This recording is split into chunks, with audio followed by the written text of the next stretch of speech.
The way I like to get around town is on my electric scooter. It was always the plan from the very beginning to purchase one of these instead of a car or a regular motorbike for many reasons. Number one, it's my first time in China. And I have no idea how long I'm going to be here for. I've been here currently for about 10 months. I might be here for another year, but after that, who knows? Another reason is I don't have a Chinese driver's license. Now, I can easily go get one. You just go in, sit for the test. They do have English versions of it in some cities, but I've elected just to not hassle with that. My California driver's license, as well as my international driving permit, does not register here in China. They don't recognize it. So you'd have to get a Chinese driver's license in order to legally drive on the roads here in China. With an electric bike, or an e-bike as they're known here, you don't need a driver's license. They're not considered motorized vehicles. They're just like a regular bicycle.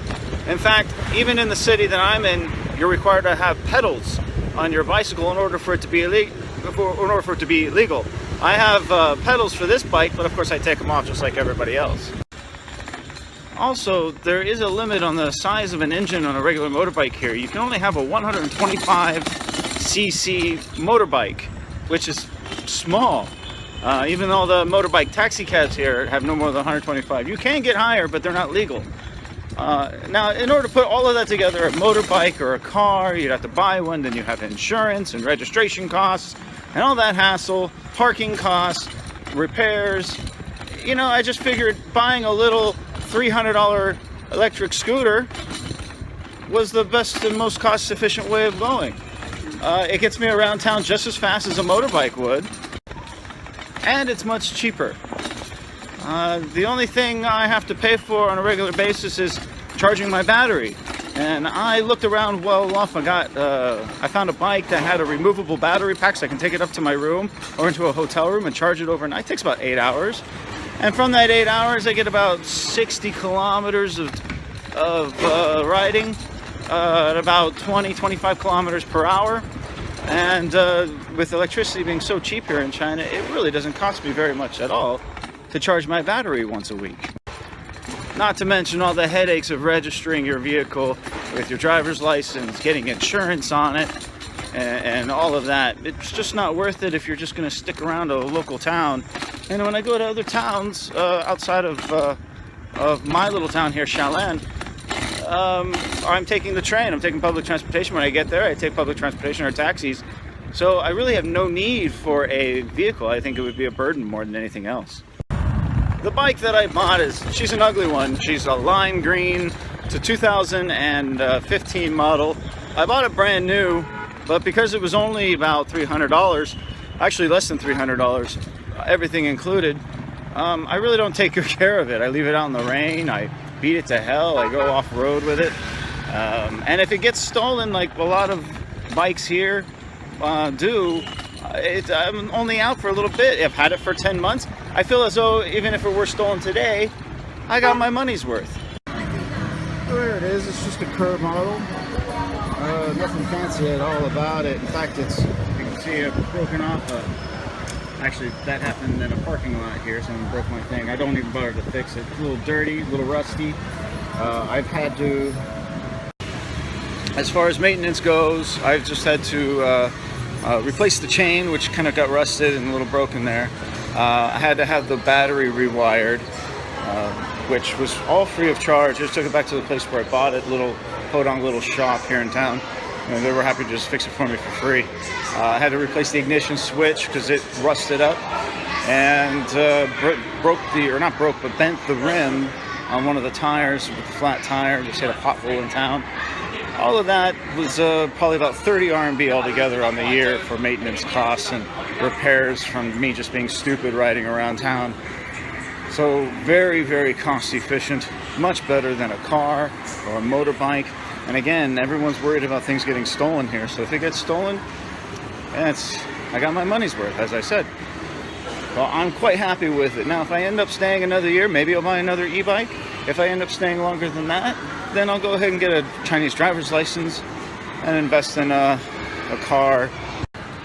And as I said, it does have a about a 60-kilometer radius. I've never actually tested it out, but I can easily ride downtown for the night and back on one charge. I can ride to the next town over, whether it be Zhongshan or Shunde or Foshan, and enjoy my time and ride back.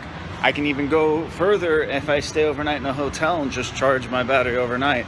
So it really is a great problem solver, and I recommend anyone do it.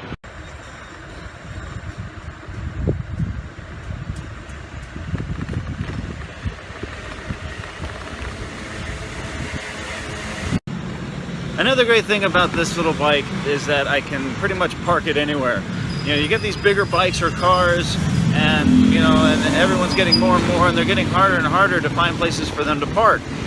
So this one I can squeeze into little tiny areas around corners and back alleys, and I can get right up to where the crowds are, and I don't have to walk very far to get to any kind of event or any kind of restaurant or movies or whatever I'm going to.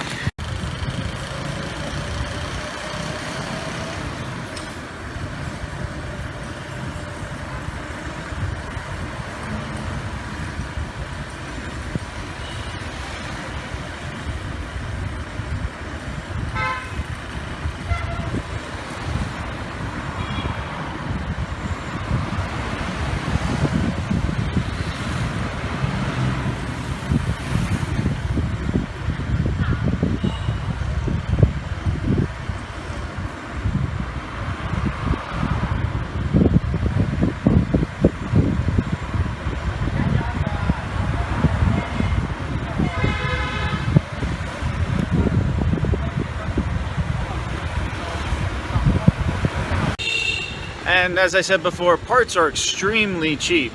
The ignition switch, I got that replaced for free. The guy's been very nice to me, probably because I'm a foreigner, but also because it's been at least 1 year since I bought it. But if I had to replace that ignition switch on my car back home, it would cost a couple $100. Here it costs 40 RMB. 40 RMB, how much is that? That's definitely less than 10 bucks. That's installed and everything. To repair a flat tire is 10 RMB. That's less than $2, and he repairs a flat tire. Unbelievable, unbelievable prices. The bigger, the more expensive your items are, the more expensive they are to fix and to maintain. Now, as far as buying like a regular bicycle, you can definitely do that. But for the price, for a decent bicycle, you're going to run around 6,000 RMB for like a Giant or something, some good road bike or a mountain bike. And it's so hot here in the summertime that if you ride anywhere, it's only going to be for recreation. You can't ride to work unless you have a shower at work, because you're going to be drenched in sweat. So I might still buy like a used, cheaper bike just for fun on the weekends or something. But for the most part, you can't go wrong. 1,800 RMB for that bike. It's lasted me almost a year. It'll last me at least a year, and maybe even longer than that. And even if I get a new bike, the thing that's the most valuable on these e-bikes is, of course, the battery. It's the heaviest, and it's the thing that most of the price of the bike is made up. So if I can keep the battery for this bike and go buy a second bike, then I'll have an extra battery, so I can ride and charge at the same time. That is a possibility. This bike is starting to fall apart. It is a cheap Chinese brand, and I've already had a few issues with it. Just the other day, the chain fell off, broke, and so I had to replace that. And it's mostly my fault, because I do leave it out in the rain, I leave it out in the sun, I beat it to hell, and if I took better care of it, I'm sure it would last longer. But again, I really don't care. And the uglier it is, the less likely it is to get stolen. At least that's my thinking.